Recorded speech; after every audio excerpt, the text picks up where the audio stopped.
3, 2, 1, 0.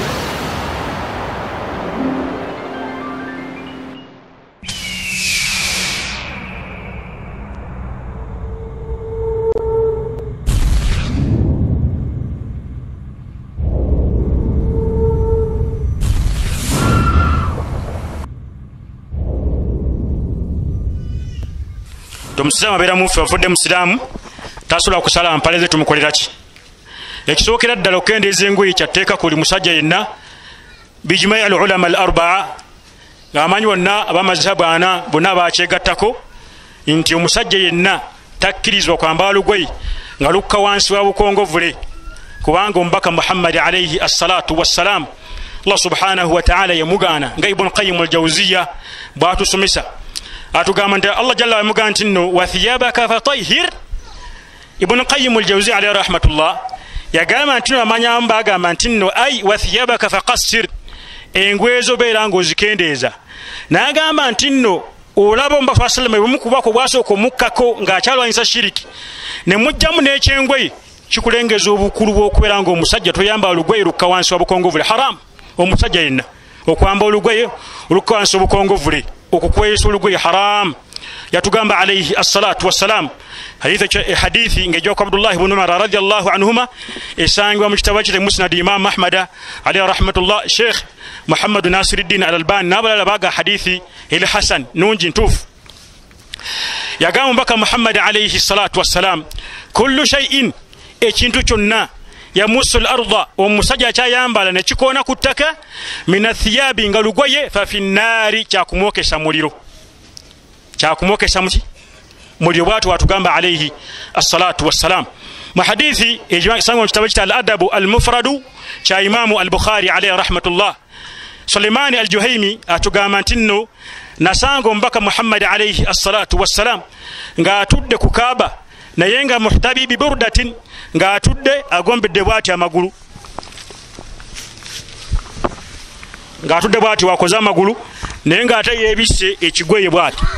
Ne mugamba awsini ya Rasulallah, mubaka wa Allah naamira nkola ki?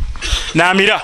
Omubaka Muhammad alayhi assalatu wassalam namulamira ebintu mukaaga. Mweyo mukaaga yamulamiramu wa iyyaka wal isbali, nkwewaza okukweyesa olugoye, fa innaha al makhilati, bulwa okweyesa oba weekuluntaziza wala yuhibbuha Allah, Allah tayagala kwekuluntaza okwo.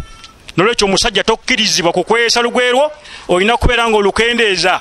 Okweyesa olugoye si kibiina tawa tabriki au basarafu au begindi la, bal amuru min rasulillah sallallahu alaihi wasallam, kiragiro kya mbaka Muhammad alayhi assalatu wassalam.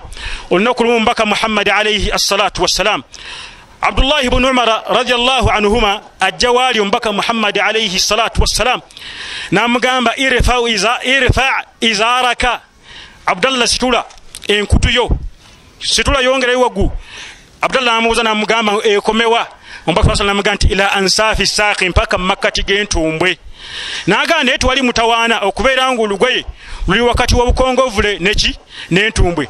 Nagamba ne obukongovule tebulina, obukongovule tebulina mugabo ku lugoye lwa musajja, obukongovule tebulina mugabo ku lugoye lwa musajja. Nolwekyo omusajja olina okubeera ngo okendeeza olugoye lwo. Natugamba alayhi assalatu wassalam, nagamba nti omusajja yenna singa asaala esswalaye, singa omusajja yenna asaala esswalaye.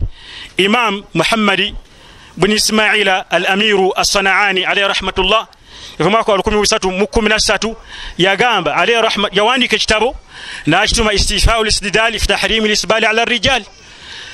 Naleta hadithi eyo ng'eraga omubaka sallallahu atugamba to omusajja yenna asadde esswalaye nga olugoye lwe lugenda ku bukongovule n'akweyesa, esswala temuweesa jjana ate temutwala mu muliro. Twayibu emukola ki? Ne batandika okunyula amanyi mu kitabo ekyennyini ne banyonnyola ne bagamba nti etegeeza nti omuntu asala esswalaye nga olugoye lukweya aba yeesambye Allah subhanahu wa ta'ala, n'afuluma mu ddiini ye. Bagamba nti nga mwogedde ekigambo kinene. Bujja kugenda mu kitabo byabisanga ebigambo ebyo, istifa'u al-istidlal fi tahrim al-isbal ala ar-rijal, Muhammad ibn Ismaila al-Amiru Sana'ani.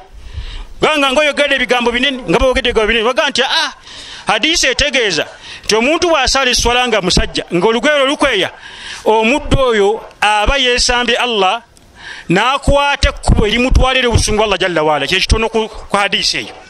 Kati musiraamu wenna weewaziba omusajja okusala esswala ng'okwesa olugoye, kubanga esswala yo eriku ekizibu kinene nnyo ku sayidi eweetu, bali kyamanya mbajawukana mu mbeera ezibwe zityo. Naye okwesa olugoye tekikaafuwaza musiraamu, okuggyako singa aba akikoze n'avuma n'agala twalewo pale temupale mulinga mutamambidde, oyo aba akaafuwadde tabaan. Naye babanga alemereddwa obulemererwa asigala musiraamu ayina omusango omunene. Allah bw'anaaba yagadde anaamuwokya, bw'anaaba yagadde anaamusonyiwa. Naye ng'omusiraamu olagirwa okubeera nga okendeeza olugoye lwo. Musiraamu bw'afa nga adde akwesa olugoye aba si mukafiiri, aba musiraamu tumukola ki? Tumusaalira. Kujjako ye omukyala yalagirwa okubeera nga akwesa olugoye. Y'omukyala alagirwa kukwesa, bali nti niwaba asanza wacaafu talusitula aluleka bulesi, wali awaddeko nabeera nga olukola ki? Walulongoosa. Bw'atu bwasomesa omubaka Muhammadi alayhi assalatu wassalaam. Musajja beere nga temukwesa ngoye zammwe. Gweye aba si mukafiiri, aba muki? Aba musiraamu asaalirwa, kubanga okwesa olugoye musango mu misango emeki? Musango mu misango eminene. Naye omusiraamu weewale okwesa olugoye, kubanga ojja kufuna omusango munene.